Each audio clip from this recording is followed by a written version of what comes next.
Hello viewers, welcome back to my channel. Nazmat Abdi. I am here in class of spoken English. But starting off the spoken English, we have to know why we should learn spoken English and gain mastery in this. There are many reasons to learn spoken English, but there are some important reasons why we should learn English and we gain mastery in this. Okay, I explain. Spoken की classes शुरू करने से पहले मैं ये बताना चाहती हूँ कि सबसे पहले हमें ये जानना चाहिए कि हमें इंग्लिश बोलना क्यों इम्पोर्टेंट है, क्यों हमें इसमें महारत हासिल करनी है, क्यों स्पोकन करनी है। तो ये सारी चीज़ें जो है स्पोकन इंग्लिश के बहुत से रीज़न हैं। कुछ मेन जो रीजंस हैं वो मैंने यहाँ पे मेंशन किए हैं, तो मैं इसको आपको क्लियर कर देती हूँ। जो पहला रीज़न होगा वो है ग्लोबल कम्युनिकेशन। ग्लोबल कम्युनिकेशन, इसका मतलब कि English is a universal language. English is universal language है, तो आपको पूरे ग्लोबल कम्युनिकेशन के लिए कहीं भी कम्युनिकेट करने के लिए आपको एक ऐसी लैंग्वेज की ज़रूरत होती है जो सब जगह चलती हो, जिसको हर भाषा, हर देश के लोग एक्सेप्ट कर ले, सीखे हो, उसके साथ एडजस्ट करते हो, बातचीत करते हो। तो ये इस तरह से कि जो कम्युनिकेशन बन जाता है आपको, तो इसके लिए आपको स्पोकन इंग्लिश की नॉलेज बहुत ज़रूरी हो जाती है। The second is the access of information. जो इंफॉर्मेशन होती है, जितनी भी इंफॉर्मेशन, आप बुक्स देख लें, आप वेबसाइट्स देख लें, तो आजकल तो लाइब्रेरीज हैं, कंप्यूटराइज हैं, तो वो सारी जो बुक्स हैं, इंफॉर्मेशन है, वो सारी चीज़ें जो है वो इंग्लिश में है। और उन तब तक पहुँचने के लिए हमें इंग्लिश स्पोकन की भी ज़रूरत है, इंग्लिश लैंग्वेज की भी ज़रूरत है। तो एंड नेक्स्ट जो है career opportunities. The main reason is the career opportunities. देखिए, इंग्लिश जो होती है एक सब्जेक्ट के तौर पे तो सब पढ़ लेते हैं, बट जो स्पोकन की बात जहाँ आती है वो आपको मल्टीनेशनल कंपनीज में जॉब करना है, तो वहाँ ये इंग्लिश की स्पोकन जो है ये आपके बहुत काम आती है। जिनका स्किल अच्छा होता है उनको जल्दी अपॉर्चुनिटी मिलती है, जिनका स्किल कम होता है तो उनको जल्दी थोड़ा लेट से मिलता है। तो ट्रैवल एंड टूर, अगला देख लेते हैं हम। अगली जो इम्पोर्टेंट चीज़ है वो ट्रैवल एंड टूरिज्म। अगर आप ट्रैवल के शौकीन हैं, आपको टूरिज्म में करना पसंद है, तो आपको स्पोकन इंग्लिश आना बहुत ही ज़रूरी है। इंग्लिश लैंग्वेज की भी जानकारी आपको ज़रूरी है। हायर स्टडीज़, अगर आप हायर स्टडीज़ में इंटरेस्टेड हैं तो भाई आपको इंग्लिश की लैंग्वेज और स्पोकन दोनों ही इम्पोर्टेंट है, क्योंकि जितने भी वहाँ पे बुक्स हैं, जितने भी लाइब्रेरीज हैं, सब आपको इंग्लिश टू इंग्लिश मिलेगी। क्योंकि मैंने पहले ही बताया कि इंग्लिश एक यूनिवर्सल लैंग्वेज है। आप अगर कोई भाषा नहीं जानते, अगर आप इंग्लिश जानते हैं तो आप हर जगह सर्वाइव कर सकते हैं, क्योंकि इंग्लिश स्पीकर जो है वो ऑल ओवर द वर्ल्ड में फैले हुए हैं। अगर चाइनीज़ नहीं आती आपको, जापानीज़ नहीं आती, अगर आपको इंग्लिश आती है तो आप सर्वाइव कर सकते हैं। जो लास्ट है वो मैंने अपने चॉइस से लिखा है, सेल्फ चॉइस। अगर इन सारे रीजंस की हमको ज़रूरत नहीं है, अगर ये जितने भी रीज़न हैं हमें इनकी ज़रूरत नहीं है, तो जो एक मेन रीज़न बन जाता है वो सेल्फ चॉइस। हम अपनी पसंद से स्पोकन इंग्लिश सीख लेंगे।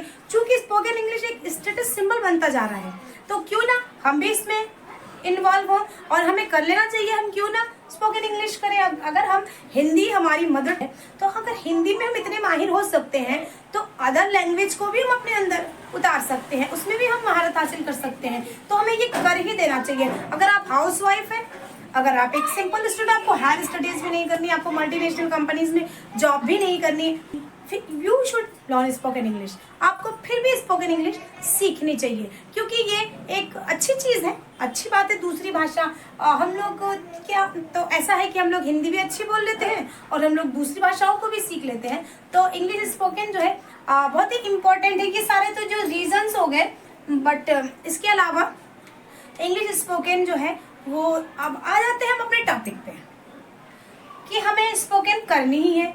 तो इंग्लिश स्पोकन करने के लिए मुझे ऐसा लगता है कि आपको 4 चीज़ों की ज़रूरत पड़ने वाली है। जो 4 मेन चीज़ें हैं वो आपको बहुत ज़्यादा इम्पोर्टेंट है। आपको बहुत इनमें डीपली जाने की ज़रूरत नहीं है, बस एक हल्का सा इसका जानकारी लेना आपको ज़रूरी है। जो पहला वो है, ये जो पहली बात है वो है लिटिल नॉलेज ऑफ ग्रामर। आगे मैं इसको एक्सप्लेन करूँगी। Second is vocabulary. वोकैबुलरी से मतलब आपका वर्ड मीनिंग से ज़्यादातर जो मैंने एक्सपीरियंस किया है, तो वर्ड मीनिंग से ज़्यादा मतलब है सिनोनिम्स और एंटोनिम्स, वो वोकैबुलरी पूरी इसकी आपको ज़रूरत नहीं है। थर्ड आपका है जो वर्ड पावर है, वोकैबुलरी, कॉन्फिडेंस। थर्ड जो है कॉन्फिडेंस, एंड द फोर्थ जो है, ये जो चीज आपको जरूरत पड़ने वाली है वो एक है मिरर। आप सोच सकते हो कि ये क्या है, एक mirror, but I am sure you have to need a mirror. आपको एक मिरर की जरूरत पड़ने वाली है। तो स्टार्ट में एक्सप्लेन कर लेती हूँ। स्पोकन इंग्लिश को बहुत ज़्यादा हैवी न लें, इसको लाइट रखें। हमें आता है, हमें सब कुछ आता है, वी नो एवरीथिंग, हमें सब कुछ आता है। तो जो मेन जो 4 चीज़ें हैं वो आपको है लिटिल नॉलेज ऑफ ग्रामर। तो जो लिटिल नॉलेज ऑफ ग्रामर थी, इसका ये मतलब होता है कि आपको ग्रामर में बिल्कुल घुस नहीं जाना है। लिटिल नॉलेज, जानकारी होनी चाहिए। अब कहीं ऐसा ही ना हो जाए कि आप इसकी जगह आर लगा दें, आई की जगह आर। अब आपको कहना है कि I am going to market, मैं बाजार जा रहा हूँ। किसी ने आपसे जनरल कन्वर्सेशन क्या होता है, घरेलू डेली जीवन की जो डेली रूटीन्स आपके होते हैं वो बातें। तो आपसे किसी ने पूछा वेयर आर यू गोइंग, तो आपका जवाब होना चाहिए कि I am going to market, but आपने कह दिया I are going to market. This is the wrong. ये तो बिल्कुल मतलब सामने ही सामने ये बात पकड़ जाएगी। तो इसके लिए मेरा ये कहना है कि आपको एक लिटिल नॉलेज आपको होनी चाहिए, और ये जो लिटिल नॉलेज है ये आप गेन कर चुके हैं। मेरी क्लासेस जो आपसे चल रही हैं, पीछे की एक सीरीज जो मैंने पढ़ाई है, उसमें मैंने आपको ये जो क्लासेस थी, ये एक तैयारी थी आपको स्पोकन की तरफ ले जाने के लिए। तो लिटिल नॉलेज मैं आपको दे चुकी हूँ ग्रामर का। काफ़ी हद तक मैं पास्ट इंडेफिनिट तक, पास्ट कंटिन्यूअस तक मैं टेंस पढ़ा चुकी हूँ। तो अब धीरे धीरे मैं स्पोकन भी पढ़ाती रहूँगी, एंड इन बिटवीन मैं ग्रामर की क्लासेस भी देती रहूँगी आपको। तो इसके हिसाब से आपको लिटिल नॉलेज ऑफ ग्रामर आपको मिल चुका है। दूसरी बात जो हो गई आपकी वो है वोकैबुलरी। तो वोकैबुलरी में आपको बहुत डीप नहीं जाना है कि बहुत सिनोनिम्स, एंटोनिम्स, होमोफोन सारी चीज़ें आप रट रहे हैं, याद कर रहे हैं। आप वर्ड मीनिंग यानी वर्ड पावर को बढ़ा लें। इसे आप वोकैबुलरी के बजाय वर्ड पावर भी कह सकते थे। तो वर्ड पावर को आप बढ़ा लें, वर्ड मीनिंग्स को बढ़ा लें। छोटी छोटी चीज़ों की आप डेली यूज़ में जो चीज़ें आ रही हैं, आप मॉर्निंग से उठ जाते हैं और नाइट तक, सुबह से लेकर शाम तक, और वो चीज़ें मैं आपको देने वाली हूँ। मगर फिर भी मैं आपको सेंटेंस दूंगी, मैं आपको आइडियाज़ दूंगी, मैं आपको पोजीशन दूंगी, कंडीशन दूंगी, बट मैं आपको वर्ड मीनिंग आपके माइंड में नहीं डाल सकती। तो आपको वर्ड मीनिंग तो याद ही करनी होगी। अगर आप मेरे साथ हैं तो आप अब तक आपने अपने वर्ड पावर को काफ़ी स्ट्रॉन्ग कर लिया होगा। वर्ड पावर जो होता है वो आपके यहाँ काम आता है। What is this? This is confidence. हमें नहीं आता फिर भी कॉन्फिडेंस फुल होना चाहिए। हाँ, मैंने गलत बोल दिया, कॉन्फिडेंस फुल होना चाहिए, हेसिटेशन नहीं होना चाहिए, डर नहीं होना चाहिए अंदर। तो स्पोकन इंग्लिश हो जाती है, आप कर पाएंगे। आपने शुरू कर देना है, आपने सोचना नहीं है कि मुझे बोलना नहीं आता, मुझे ये नहीं आता, मुझे वो नहीं आता, कुछ भी नहीं। तो ये जो वोकैबुलरी होगी आपको वो कॉन्फिडेंस में काम आएगी। छट से आपके दिमाग में वर्ड मीनिंग आ जाएगी। जैसे ही आपको कुछ स्पीक करना है तो आप भले ग्रामर की मिस्टेक हो रही है, होने दो, आप बोलते रहो, रुकना नहीं है। और रुकना नहीं है इस चीज के लिए, रुकना नहीं है, ये रुकना जो नहीं है वो ये है कि वर्ड पावर की जहां कमी पड़ गई, आप जो है सही गलत हेल्पिंग तो लगा ही देंगे, कुछ ना कुछ आप लगा ही देंगे। बट जाके आपको, अगर आपको करना है कि मैं कंघी कर रहा हूँ और आपको पता ही नहीं है कि कॉम माने कंघी होता है एंड कॉम्बिंग माने कंघी करना, आप बोल सकते हैं, तो आपकी गाड़ी तो रुक जाएगी। बट आपने अगर इज एम आर बोल दिया है तो वो रुकेगी नहीं। अब वो आपने जो मिस्टेक ग्रामेटिकल कर दी वो तो कर दी, बट आपकी गाड़ी वर्ड मीनिंग पे रुक जाएगी। तो इसीलिए मैं बार बार कहती हूँ कि वर्ड पावर को बढ़ाएं, वो आपके कॉन्फिडेंस लेवल को बढ़ाएगा। और जो चौथी चीज़ है वो है एक मिरर। आप आज ही एक मिरर की व्यवस्था कर लें। अगर आपके पास है तो बढ़िया बात है, नहीं है तो आप ज़रूर से ज़रूर अपने घर के किसी ऐसे कोने में, किसी ऐसी जगह पे एक मिरर लगाएं। और वो मिरर बड़ा होना चाहिए जिसमें आप दिखे, मतलब कम से कम जस्ट आपके यहाँ तक तो दिखना ही चाहिए आपको। तो उतने बड़े मिरर में आप उसको किसी घर की ऐसी जगह पे लगा लें जहाँ आप खुद को कंफर्टेबल फील करते हैं, आप खुद को आराम महसूस करते हैं कि यहाँ मैं कंफर्टेबल हूँ, यहाँ मुझे कोई परेशान करने वाला नहीं है, कोई मुझे देखने वाला नहीं है। तो वो मिरर जब आप लगाएंगे तो वो आपकी सहायता करेगा। कैसे करेगा? वो जो मिरर है उसमें आपको अपने आप से स्पोकन करनी है कि मैं सिखाती जाऊंगी। देखिए, कोई गाड़ी चलने वाली फटाफट नहीं है। ये जो बहुत सी क्लासेस, बहुत से जगहों पे मैंने देखा है कि 7 दिन में सीख लो, 8 दिन में, तो मुझे भाई सही नहीं लगता है, क्योंकि जिसको जानकारी नहीं है वो 7-8 दिन में और कहाँ से इतनी नॉलेज बटोर लेगा। एक आप शॉर्टकट ना ले, लॉन्ग धीरे धीरे स्टेप बाय स्टेप सीढ़ी चढ़ने के लिए आप स्टेप बाय स्टेप चलें।